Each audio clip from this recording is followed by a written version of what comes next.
Bila isu berkait kebajikan orang ramai dipetik, muncullah hujah tentang keperluan kerajaan Malaysia mewujudkan dasar mengutamakan rakyat dengan pelbagai jenis bantuan agar kelangsungan hidup kita terjaga.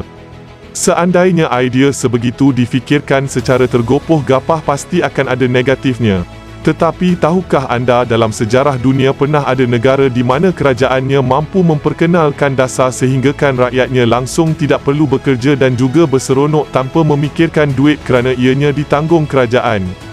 Mari kita kenali sejarah gelap kerajaan Nauru yang manjakan rakyatnya. Teruskan menonton video ini sehingga habis.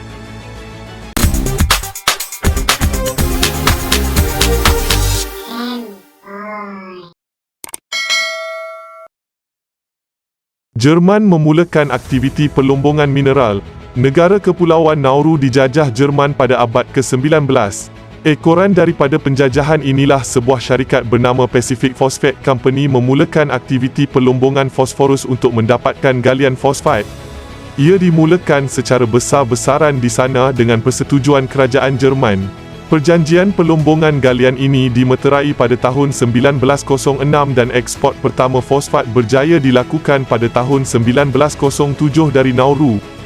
Bagaimanapun, selepas Perang Dunia Pertama, Nauru diambil alih tentera di bawah kerajaan British yang telah berpusat di Australia. Pentadbiran baru yang bermula pada tahun 1914 mencapai kata sepakat di antara tiga kuasa tadbir iaitu United Kingdom, Australia dan New Zealand merasmikan Suruhanjaya Fosfat British atau British Phosphate Commission (BPC) bagi menyelia dan meneruskan pengeluaran fosfat di Kepulauan Nauru. Kembali ke tangan Jerman. Beberapa dekad kemudian, semasa tercetusnya Perang Dunia Kedua, Jerman bekerjasama dengan sekutu mereka Jepun bertindak menyerang Nauru dan membolehkan Jepun mengambil alih pentadbiran pulau itu pada tahun 1942. Pendudukan Jepun di sana bagaimanapun hanya kekal sehingga tahun 1945 selepas tentera Jepun menyerah kalah dan diserang Batalion Laut Australia. Ia terus meletakkan Nauru di bawah pentadbiran Australia dengan sokongan United Kingdom dan New Zealand. Rancangan Australia yang mahu meletakkan pentadbiran pulau itu sebagai badan kekal di bawah mereka memulakan desakan penentangan penduduk tempatan, membawa kepada gerakan menuntut kemerdekaan. Pada tahun 1966, hasil desakan kuat pemimpin Nauru dibenarkan menubuhkan kerajaan diwakili orang tempatan di bawah naungan Australia. Kemudiannya pada tahun 1967, seiring dengan perkembangan tuntutan kemerdekaan Nauru, semua aset milik BPC dijual kepada badan milik orang tempatan. Ia membolehkan orang Nauru mengawal sendiri aktiviti perlombongan di tanah air mereka. Nauru diisytiharkan merdeka pada 31 Januari 1968 dan memberikan kuasa mutlak pentadbiran kepada kerajaan berbentuk republik untuk menentukan hala tuju negara baru tersebut. Ekonomi pesat hingga bergelar negara kaya. Berikutan fasiliti perlombongan yang tersedia dibina pemimpin Nauru meneruskan aktiviti perlombongan, mendapatkan fosfat yang ada serta membuka lombong-lombong baru. Aktiviti perlombongan pesat ini berjaya menaikkan status Nauru sebagai kuasa ekonomi dunia. Disebabkan harga fosfat pada dekad 1970-an dan 80-an yang tinggi disokong permintaan hangat. Mempunyai jumlah populasi yang sikit, ketika itu dianggarkan hanya sekitar 4,500 orang sahaja yang tinggal di Nauru. Sumber fosfat yang dieksport menjana kira-kira 550 juta pendapatan negara secara tahunan.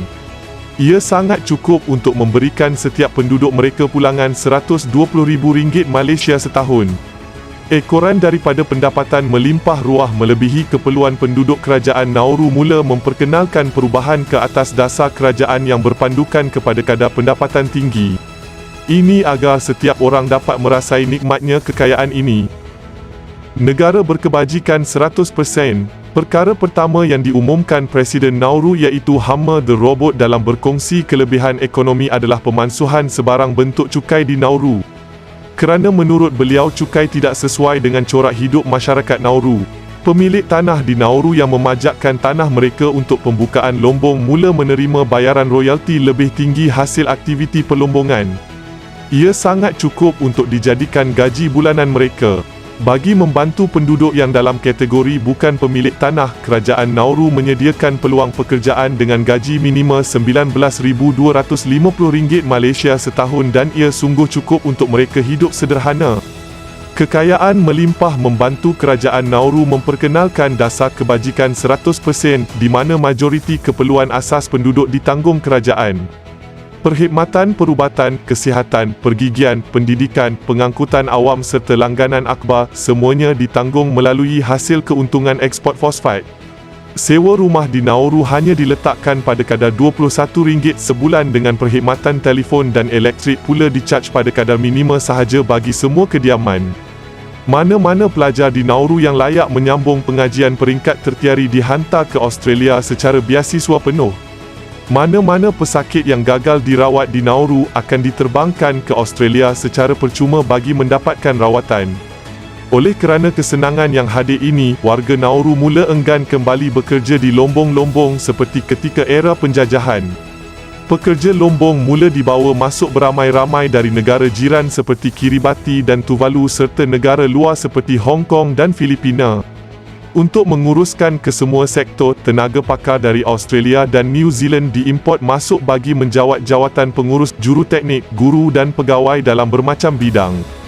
Bagi orang tempatan Nauru, mereka tidak nampak ada keperluan untuk mereka bekerja kerana semuanya sudah tersedia untuk dinikmati. Nikmat dunia mula ditarik semula.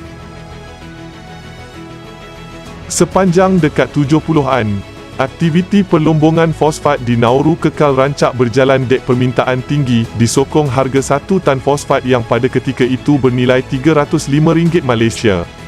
Jumlah ini memberikan pendapatan per kapita Nauru pada tahap RM220,000 layak duduk di kedudukan kedua tertinggi dunia selepas Arab Saudi. Bagaimanapun corak hidup ini ada kelemahannya. Bila aspek kebajikan orang ramai sudah terlalu terjaga sehingga masyarakat hidup manja, corak hidup mereka juga berubah. Terpengaruh dengan budaya hidup yang dibawa oleh masyarakat Australia yang hadir di sana. Corak baru diet dan pemakanan orang Nauru mengakibatkan kadar diabetes di kalangan masyarakat mereka meningkat sehingga 40% daripada jumlah populasi. Masalah ketagihan alkohol menyumbang kepada peningkatan kes kegagalan organ.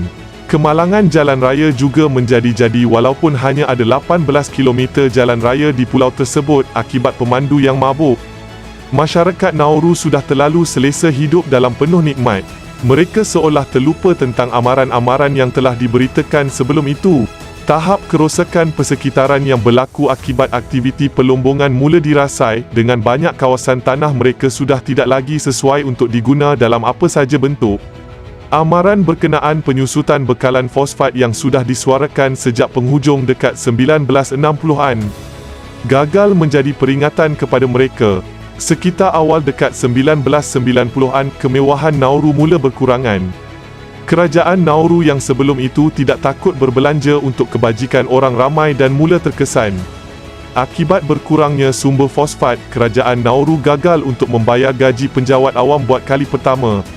Usaha untuk mengeksport bahan fosfat yang telah diproses juga berdepan kesukaran kerana Nauru tidak cukup wang untuk membayar pengusaha kapal yang akan menghantar ekspor utama mereka keluar. Dalam tempoh dari tahun 2001 sehingga 2004, gaya hidup mewah Nauru mula ditarik satu persatu. Hubungan telekomunikasi berasaskan satelit mereka terpaksa ditutup kerana kegagalan melangsaikan bayaran. Penjawat awam terpaksa meraihkan Krismas tanpa gaji. Akhirnya, kediaman rasmi Presiden Nauru yang dinamakan sebagai Rumah Nauru ditarik balik kerana kegagalan Nauru menjelaskan hutang negara mereka. Masih mengidamkan negara yang terlalu berkebajikan. Apatah lagi sekiranya kekayaan yang dirasai berlandaskan kepada hasil bumi yang ada hadnya.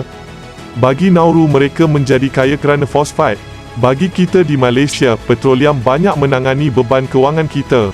Selepas tamat zaman kemewahan Nauru serta ternoktahnya aktiviti perlombongan fosfat di sana dalam tahun 2006, kini Nauru sedang cuba bangkit semula sebagai sebuah negara. Namun mereka sangat bergantung dengan Australia sebagai rakan ekonomi utama. Sejak tahun 2003, kerajaan Australia telah menyalurkan bantuan jutaan ringgit bagi menampung ekonomi Nauru, tetapi berapa lama bantuan sedemikian mampu bertahan? Mengambil kesempatan ke atas kejatuhan ekonomi Nauru, Australia menawarkan satu bentuk bantuan unik pada tahun 2001. Kerajaan Australia menggesa agar Nauru membenarkan Australia membuka kem penempatan pelarian di Nauru. Sekiranya persetujuan dicapai, Nauru akan menerima pampasan tahunan.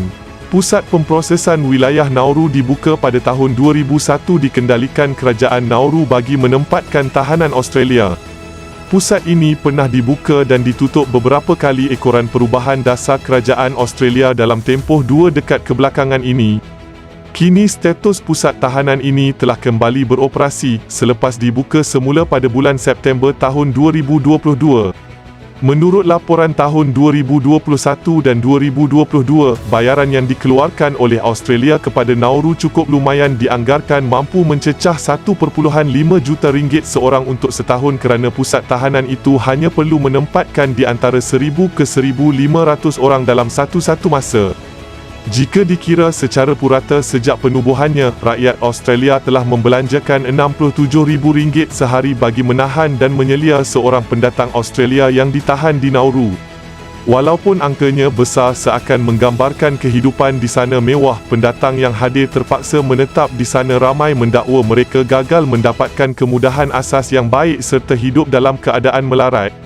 Kegagalan Nauru untuk memperbaiki kualiti hidup tahanan Australia di sana sering menimbulkan kritikan pemerhati dan aktivis hak asasi manusia. Tetapi bagi pemimpin Nauru dan Australia, besar kemungkinan mereka tidak peduli dengan kritikan kerana kedua-duanya tampak selesa meneruskan perjanjian ini walaupun banyak pihak termasuklah orang ramai Nauru dan Australia sendiri menidakkan keperluan pusat tahanan itu untuk terus beroperasi. Begitulah kisahnya bagaimana Nauru pernah bergelar negara terkaya dunia tetapi akhirnya terpaksa meminjamkan tanah sendiri untuk menempatkan tahanan negara lain hanya kerana mereka alpa dengan nikmat dunia yang sementara. Terima kasih kerana menonton. Jangan lupa like dan ikuti channel kami.